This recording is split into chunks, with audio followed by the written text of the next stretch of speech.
Today, Dad and I are at St Wystan's Church in Repton, South Derbyshire, and we are going to step back in time because right behind me is something truly incredible.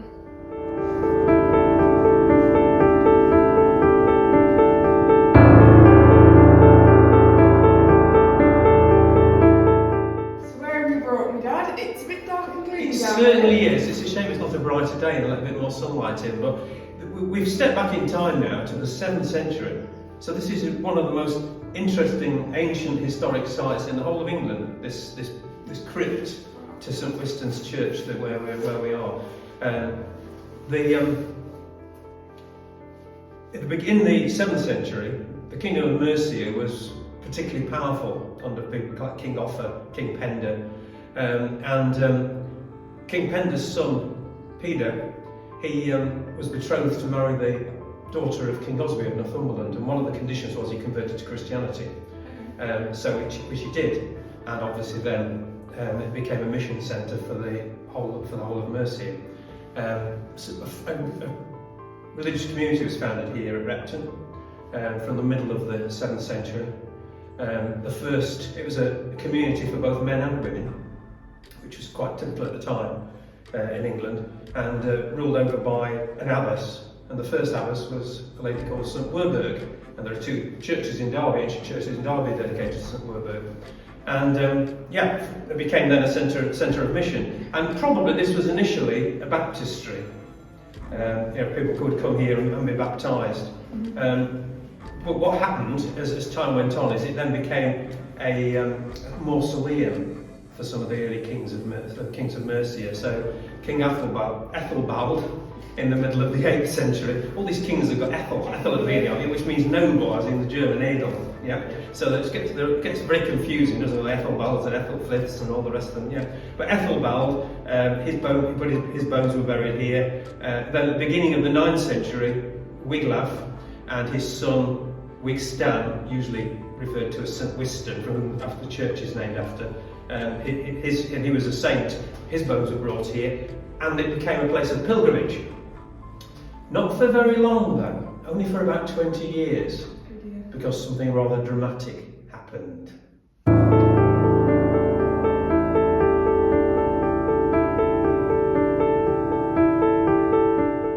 So why have we come out here? Well, first of all, we can have a look at the chancel of the church, which, as you can see, this is above the mausoleum where we were shortly before, and you can see that the chancel is predominantly, forget that window, which is later going back to about the 1200s.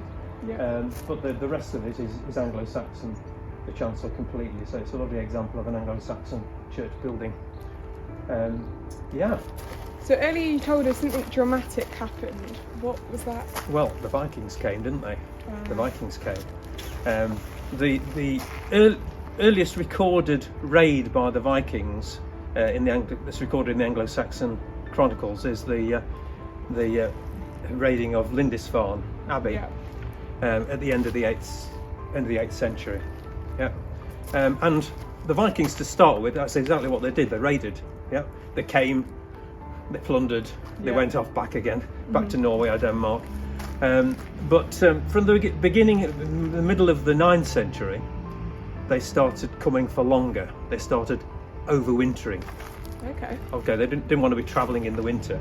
So previously they'd done the raids in the warmer weather and gone back home for the winter. But it's a lot colder up there in Denmark and Norway.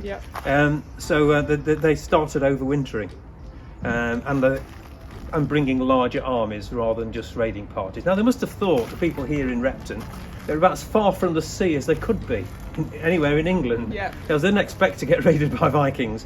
But of course the Viking Great Army sailed up the Trent from Northumbria. There's a camp at Torksey in Lincolnshire, but then they carried on here to Repton and overwintered here in Repton in the year 8. Hang on, not hopeless with dates. I'm hopeless with dates.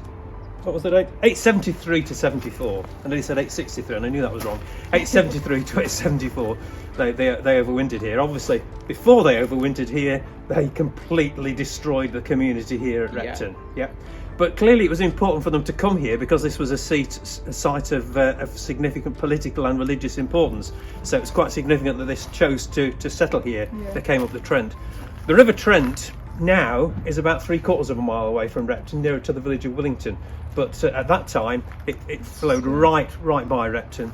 And the archaeologists have discovered the remains of what would have been a sort of D-shaped enclosure. In other words, had the river on one side and then banks and ditches forming a D-shaped enclosure that were built by the Viking army as a part of their camp. The other interesting thing is that as well as the settlement here in Repton, about 2 miles eastwards, further up the Trent at Formark, they're known for many years that there was a Viking graveyard there, but lots of other artefacts have been found which would seem to suggest that there was another encampment about 2 miles to the east as well at Formark, probably to be clear of the floodplain during the winter month. That's the theory anyway. So I recall there was a big discovery around here. What was it that got found? Well, just in that hollow there, that grassy hollow, back in the excavations that were done in the 1980s and 1990s, they discovered a Viking warrior, the bones of a Viking warrior with all various things buried with him, and later DNA tests have proved that the younger person that was buried with him was his son, because they got a DNA match. We don't know who he was, but clearly he was somebody significantly important.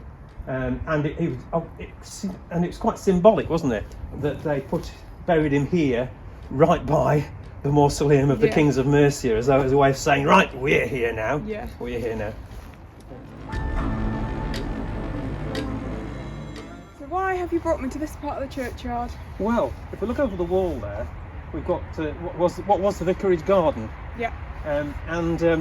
For many years it was recognised that there was a burial mound there. There was a mound in the garden, which was excavated towards the end of the 20th century, and altogether we found a load of bones, enough bones to make up skeletons of 264 people. So it's a mass burial site. So who were these people then? Well, we now know that they were Scandinavian origin. Yeah. So they were part of the Viking Great Army and Viking Great Army's followers, because there were women and children there as well. Yeah. Why they were all buried together is interesting. Now, the remains of some of the monastic buildings there, and one of the rooms was used to house these bones. So it would seem that the Vikings collected all their bones together and decided that they would bury them there, all together in one charnel house, as it were, for all the skeletons. Yeah. So lots of interesting work's been done on those by Kat Yarman, who did some of the excavations here in more recent times. Don't know if people are aware of her book, The River Kings, which has a whole chapter at the beginning about the Viking Great Army here in Repton and Formark. So it's good. Okay. It's well worth it goes on to talk about them going to Byzantium and all sorts of things, but it begins here in Repton and Formark, so it's quite interesting. I'll borrow that off you then. Yeah, absolutely. So we're on the other side of the churchyard now, and if you look right over there, you can see the old course of the river, and you can imagine just how incredible it would have been to see the Vikings coming upstream up the River Trent right into the centre of Repton and the Repton community. So that's all we have time for today. Thank you so much for telling us about the amazing history of this church. Hopefully I'll be back again soon. Make sure to comment down below whether there are any other sites in the country that you'd like us to do a video on next. As long as you pay the fare. Yeah.